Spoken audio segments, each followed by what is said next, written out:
شروع اللہ کے نام سے جو سب پر مہربان ہے، بہت مہربان ہے۔ اے نبی، جو چیز اللہ نے تمہارے لیے حلال کی ہے، تم اپنی بیویوں کی خوشنودی حاصل کرنے کے لیے اسے کیوں حرام کرتے ہو؟ اور اللہ بہت بخشنے والا، بہت مہربان ہے۔ اللہ نے تمہاری قسموں سے نکلنے کا طریقہ مقرر کر دیا ہے، اور اللہ تمہارا کارساز ہے، اور وہی ہے جس کا علم بھی کامل ہے، حکمت بھی کامل۔ اور یاد کرو جب نبی نے اپنی کسی بیوی سے راز کے طور پر ایک بات کہی تھی، پھر جب اس بیوی نے وہ بات کسی اور کو بتلا دی اور اللہ نے یہ بات نبی پر ظاہر کر دی، تو اس نے اس کا کچھ حصہ جتلا دیا اور کچھ حصے کو ٹال گئے۔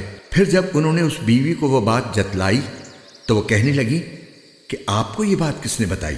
نبی نے کہا کہ مجھے اس نے بتائی جو بڑے علم والا، بہت باخبر ہے۔ اے نبی کی بیویوں، اگر تم اللہ کے حضور توبہ کر لو تو یہی مناسب ہے، کیونکہ تم دونوں کے دل مائل ہو گئے ہیں، اور اگر تم نبی کے مقابلے میں تم نے ایک دوسری کی مدد کی تو یاد رکھو کہ ان کا ساتھی اللہ ہے، اور جبرائیل ہیں، اور نیک مسلمان ہیں، اور اس کے علاوہ فرشتے ان کے مددگار ہیں۔ اگر وہ تمہیں طلاق دے دیں تو تمہارے پروردگار کو اس بات میں دیر نہیں لگے گی کہ وہ ان کو تمہارے بدلے میں ایسی بیویاں عطا فرما دے جو مسلمان، ایمان والی، طاعت شعار، توبہ کرنے والی، عبادت گزار اور روزے دار ہوں، چاہے پہلے ان کے شوہر رہے ہوں یا وہ کنواری ہوں۔ اے ایمان والو، اپنے آپ کو اور اپنے گھر والوں کو اس آگ سے بچاؤ جس کا ایندھن انسان اور پتھر ہوں گے۔ اس پر سخت کڑے مزاج کے فرشتے مقرر ہیں جو اللہ کے کسی حکم میں اس کی نافرمانی نہیں کرتے، اور وہی کرتے ہیں جس کا انہیں حکم دیا جاتا ہے۔ اے کفر اختیار کرنے والو، آج معذرتیں پیش مت کرو، تمہیں انہی اعمال کا بدلہ دیا جا رہا ہے جو تم کیا کرتے تھے۔ اے ایمان والو، اللہ کے حضور سچی توبہ کرو، کچھ بعید نہیں کہ تمہارا پروردگار تمہاری برائیاں تم سے جھاڑ دے اور تمہیں ایسے باغات میں داخل کر دے جن کے نیچے نہریں بہتی ہیں۔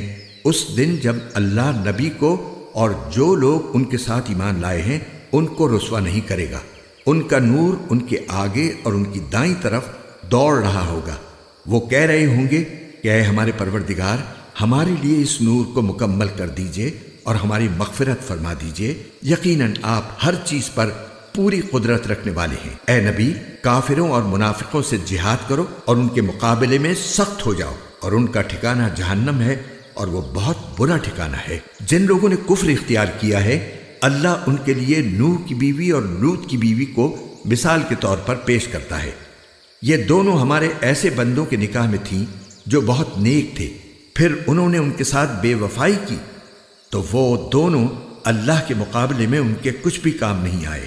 اور ان بیویوں سے کہا گیا کہ دوسرے جانے والوں کے ساتھ تم بھی جہنم میں چلی جاؤ۔ اور جن لوگوں نے ایمان اختیار کیا ہے ان کے لیے اللہ فرعون کی بیوی کو مثال کے طور پر پیش کرتا ہے، جب اس نے کہا تھا کہ میرے پروردگار، میرے لیے اپنے پاس جنت میں ایک گھر بنا دے اور مجھے فرعون اور اس کے عمل سے نجات دے دے، اور مجھے ظالم لوگوں سے بھی نجات عطا فرما۔ نیز عمران کی بیٹی مریم کو مثال کے طور پر پیش کرتا ہے، جنہوں نے اپنی عصمت کی حفاظت کی تو ہم نے اس میں اپنی روح پھونک دی، اور انہوں نے اپنے پروردگار کی باتوں اور اس کی کتابوں کی تصدیق کی، اور وہ طاعت شعار لوگوں میں شامل تھی۔